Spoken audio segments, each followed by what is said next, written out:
Good evening, everyone. Good evening. Good evening po. Today is December 18, 2024, Wednesday. Again, we are back. I am back to share with you my personal insights, reflections, fruits of my personal study of God's Word. I am once again urging you to join me. I am careful about my sharing and knowing that God, through His words, already warned those who do things like what I am doing to be specific teaching. From the book of Matthew, chapter 18, verse 6, it had an enormous impact on me. This is what it says.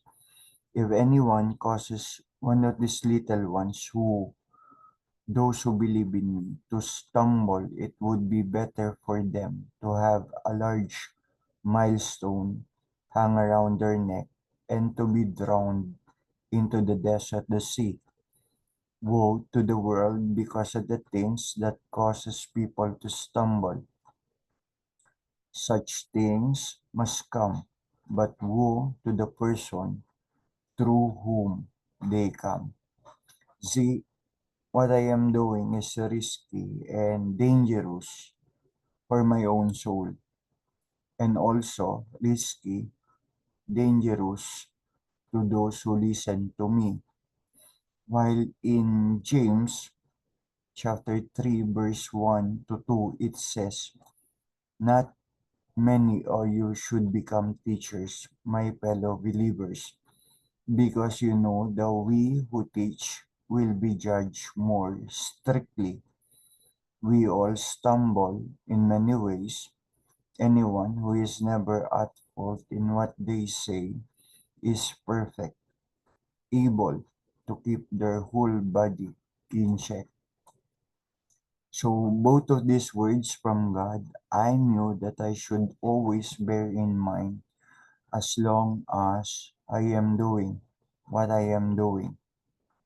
And precisely enough, uh, specific enough teaching. Enough of it. Let's proceed to the liturgical readings today. Liturgical readings, which will be the theme of our study. I think it would be better if you regarded me not as someone who teach, but as a classmate. That would be better. We have only one Rabboni, teacher, who is Christ. Siya naman talaga po ang ating guro. As usual, before going, let us pray to the Holy Spirit, to the Paraclete. Please join me full-heartedly. In the name of the Father, and of the Son, and of the Holy Spirit. Amen. Come, Holy Spirit, fill the hearts of your faithful, and enkindle in us the fire of your love. Send forth your Spirit, and they shall be created, and you shall renew the face of the earth. O God, who have taught the hearts of the faithful by the light of the Holy Spirit, grant that in the same Spirit we may be truly wise and ever rejoice in His consolation through Christ our Lord. Amen. So let us proceed, my brothers and sisters. May I share my screen? What are the liturgical readings for today? Let me share my screen po. Wait lang po. Okay. Wait lang po. Okay. Liturgical readings. From the first reading from the prophet Jeremiah, chapter 23, verse 5 to 8. Look, the days are coming, Yahweh declares, when I shall raise an upright branch for David. He will reign as king and be wise. doing what is just and upright in the country. In his days, Judah will triumph and Israel will live in safety. And this is the name he will be called. Yahweh is our saving justice. So look, the days are coming, Yahweh declares, when people will no longer say, as Yahweh lives, who brought the Israelites out of Egypt, but as Yahweh lives, who led back and brought home the offspring or the house of Israel from the land of the north and all the countries to which he had driven them to live on their own soil. The word of the Lord. Thanks be to God. For the gospel, a proclamation of the word of God from the book of Matthew, chapter 1, verse 18 to 24. This is how Jesus Christ came to be born. His mother was betrothed to Joseph, but before they came to live together, she was found to be with child through the Holy Spirit. Her husband, Joseph, being an upright man and wanting to spare her disgrace, decided to divorce her informally. He had made up his mind to do this when suddenly the angel of the Lord appeared to him in a dream and said, Joseph, son of David, do not be afraid to take Mary home as your wife, because she has conceived what is in her by the Holy Spirit. She will give birth to a son, and you must name him Jesus, because he is the one who is to save his people from their sins. Now all this took place to fulfill what the Lord had spoken through the prophet. Look, the virgin is with child, and will give birth to a son, whom they will call Emmanuel, a name which means God is with us. When Joseph woke up, he did what the angel of the Lord had told him to do. He took his wife to his home. The Gospel of the Lord. Praise be to you, Lord Jesus Christ. Stop sharing na po ako.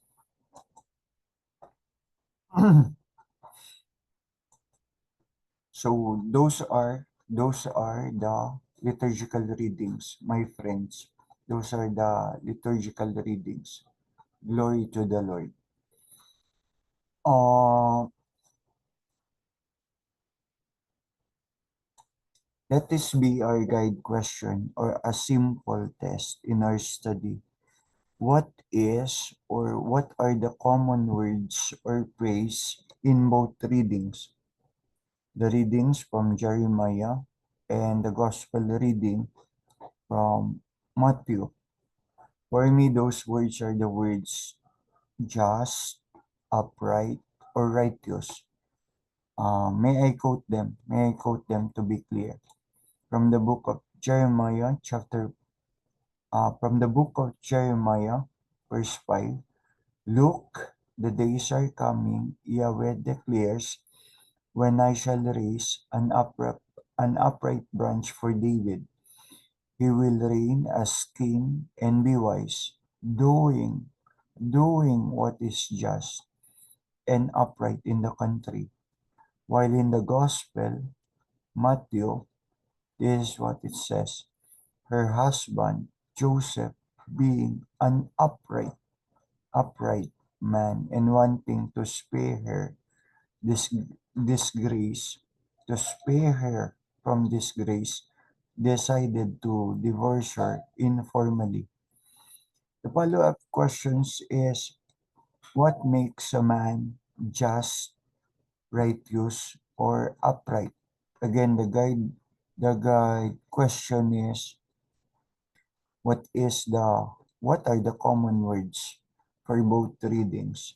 The follow-up question is, what makes a man just, righteous, or upright? My friends, all these words are synonymous. All of these words are synonymous. From the word itself, we can get the context clues. The main word is justice. Therefore, therefore, a man who is just, a man who is righteous, a man who is upright is a man who acts according to justice. According to justice. But then we don't mean that men like this, we don't mean that men like this are truly lawful men. Malalim po ba? We do not mean that men like this are lawful men, even if they are what? Even if they are obedient to the laws of the land. Why did I say so? Because we know that not all laws are morally and spiritually upright. Laws can be legal, but not just. How can you say that laws about permitting abortion, laws for abortion, euthanasia or assisted killing, pinaganda lang, mercy killing, death penalty, same-sex marriage or unions, artificial contraception or sterilization, human cloning, genetic manipulation, etc. Madami po talaga, are just when our church, founded by Christ Himself and His teachings, are going against these laws. People of God, friends, our church, the Catholic Church, views morality and spirituality through the lens of its teachings, through the lens of the scripture, through the lens of the apostolic traditions. Even while specific laws differ by country and cultural context, our church, the Catholic Church, generally considers those laws, as I mentioned, and others not mentioned, are categorized laws or practices as being immoral or spiritually problematic because they contradict our church and our spiritual principles. Let us examine our principles. Let us examine our personal principles. Are they truly godly? Our principles, are they truly godly? Our principles define what we truly are, who we truly are. Black or white, there should be no gray areas. More than be called just as upright or righteous or just, the more better word for it is to become holy. God is holy, and therefore we should be holy. We must be holy. From 1 Peter chapter 1, verse 16, be holy, for God is holy. Now, easy to be said than done. Easy to be said than done. Be holy, for I am holy, says the Lord. But still, easy to be said and done, but still, it must be said and done. Again, my friends, let us examine our principles. Are they truly godly, or our principles are self-serving principles? Di pwedeng dapat komportable lang tayo sa ating mga prinsipyo. Kahit hindi tayo komportable sa isang prinsipyo, kung ang prinsipyong iyon ay maka-Diyos, yun yung mga bagay nating panindigan. So, ang iisang salita, tinatagalog ko na po mga kapatid, ang iisang salita na matatagpuan sa mga liturgical readings natin ay ang pagiging makatarungan, ang pagiging makatwiran. Pag sinabing makatarungan at makatwiran, aayon yon sa pagiging what? Ayon sa katarungan. Makatarungan, makatwiran, ayon sa katarungan, ayon sa justice. Pero hindi nga lahat, sinasabi natin, hindi lahat ng bagay na lawful ay bagay na godly, ay bagay na maka-Diyos. Dahil maraming batas ang ginagawa at pinopropose, but they are ungodly.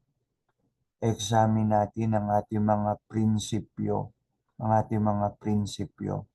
Ang ating bang mga prinsipyo ulit, self-serving. Komportable lang ba tayo doon sa ating mga sinusunod na prinsipyo? Kapag ang prinsipyo natin, yun lang ang ating pinaninindigan, gagawin natin dahil doon lang tayo komportable. Kahit ang mga prinsipyong iyon, labag sa itinuturo ng ating Diyos, labag sa itinuturo ng ating simbahan na siya ang nagtatag, labag sa mga